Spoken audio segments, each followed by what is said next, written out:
Kita ni selalu dimomokkan dengan pelbagai apa ni, kononnya beliau ni pewaris kepimpinan negara, pewaris kepimpinan parti.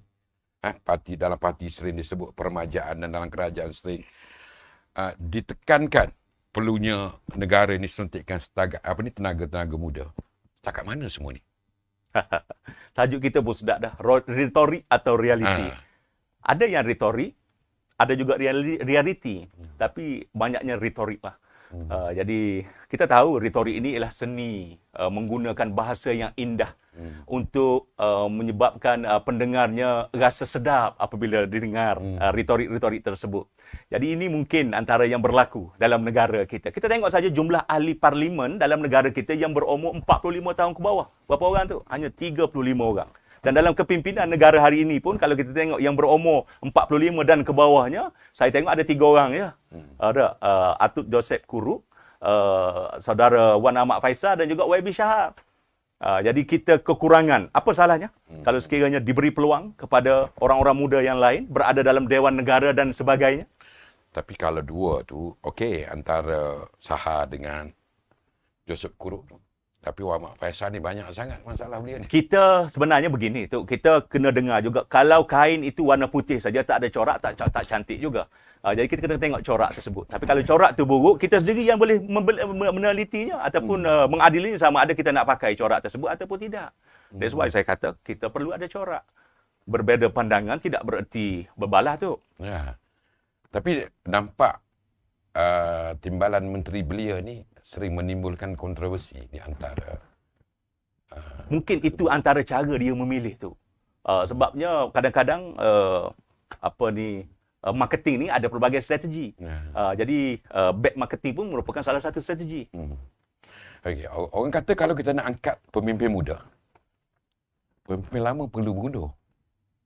Nak ke yang pemimpin tua ni saya sebut tadi? Yang tu Datuk kena tanya mereka lah. Saya tidak ada jawapan tersebut. Tetapi kalau yang atas tidak mengosongkan, mana mungkin yang bawah boleh naik?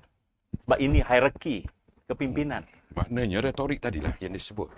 Kan? Mereka janjikan anak muda perlu mengisi tempat. Tapi bila? Kan? Sepatutnya inilah masanya. Tak apa.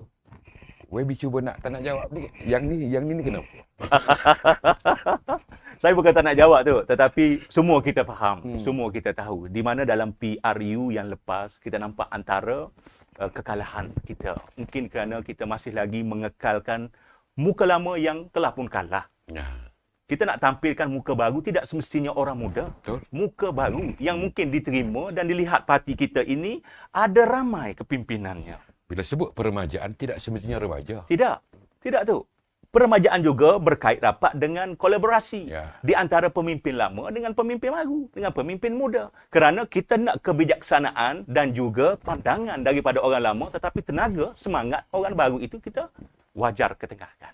Tak kenapa pemimpin lama ni susah sangat nak berundur? Walaupun dah kalah ini kita kena tanya mereka tu. Kena tanya mereka. Sebabnya begini, saya tengok, kalaulah mereka diberi peluang sewaktu umur muda dan mereka telah pun memimpin, mungkin ada menang, ada kalah, banyak kalah. Jadi kalau banyak kalah itu, sampai waktunya untuk memberi peluang kepada anak-anak buah mereka juga.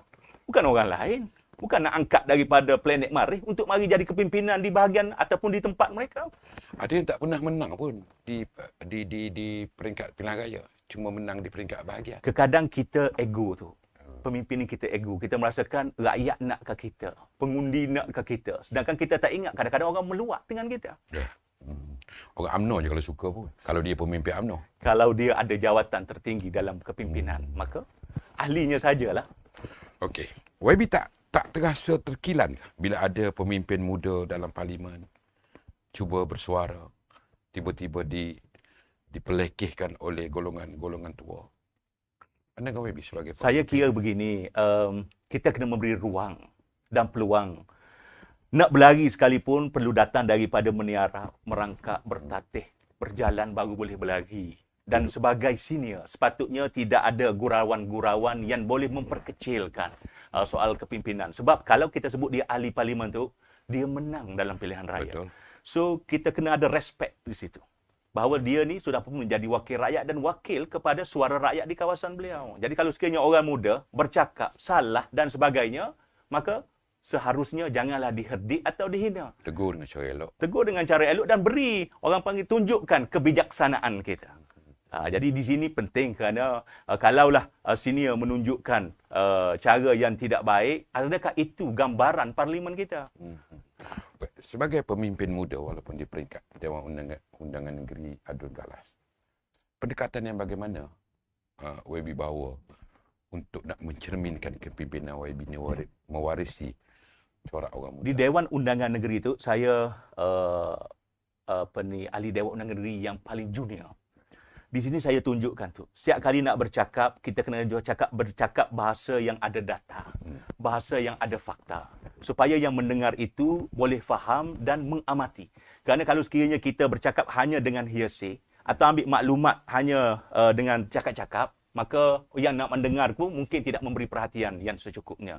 Dan saya juga ambil peranan untuk melontarkan. Di samping saya ada jugalah sikit sebanyak saya menegur pihak kerajaan, tetapi saya berikan cadangan dan juga pandangan bagaimanakah nak menyelesaikannya. Kerana mungkin pandangan itu benar atau tidak benar, itu terserah kepada pihak kerajaan. Tetapi sebagai wakil rakyat, membawa hasrat rakyat saya dan membawa juga apa yang saya rasa sesuai untuk negeri saya. Contoh, saya ambil contoh, ucapan pertama saya dalam Dewan Undangan Negeri ialah berkaitan dengan perlunya Kerajaan Kelantan membidah untuk menjadi tuan rumah sukma bagi negeri Kelantan. Alhamdulillah, peringkat pertama mungkin nampak janggal ataupun sinis. Tetapi Alhamdulillah, apabila dikaji mungkin merasakan idea tersebut wajar dan dibawa oleh kerajaan negeri. Dan turut disokong oleh ahli-ahli parlimen. Ramai ahli parlimen yang bercakap nada yang sama setelah keluar di peringkat Dewan Undangan Negeri.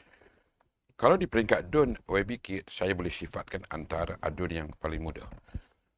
Bagaimana YB menyesuaikan dengan kitaran baik ahli politik dari ADUN daripada PAS ataupun daripada BN? Itu belajar, kena terus belajar. Tidak salah kita beralah, tidak berhenti kalah. Saya banyak pergi berjumpa secara personal dengan esko-esko timbalan menteri dan juga menteri besar. Begitu juga saya dipandu arah oleh, kalau di Kelantan, oleh Yang Berhormat Datuk Seri Haji Alwi.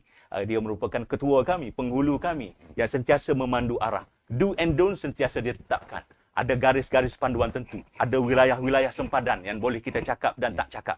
Jadi di sini saya nampak sebagai orang muda tidak salah untuk kita mendengar dan belajar daripada mereka yang lebih senior. Contohnya Datuk Aziz Derasik yang lama, Datuk Adham yang lama dalam Dewan Undangan Negeri Kelantan yang mempunyai banyak pengalaman, dan mereka ini sentiasa menunjukkan apa yang boleh disentuh dan tidak boleh disentuh dalam Dewan Undangan Negeri.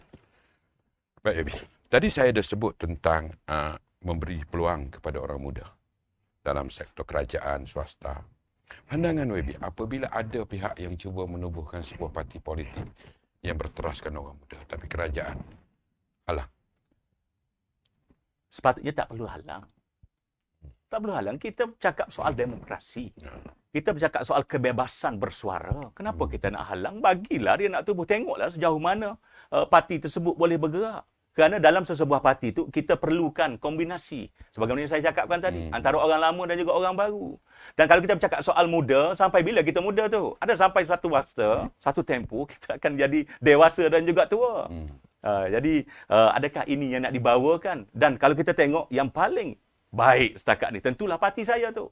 Parti UMNO. Dia mempunyai jajaran-jajaran, jujukan-jujukan tertentu. Orang muda duduk di mana? Orang dewasa duduk di mana? Orang lama duduk di mana? Telah pun dikategorikan mereka. Dan mereka boleh berjuang dalam kluster-kluster mereka tersendiri.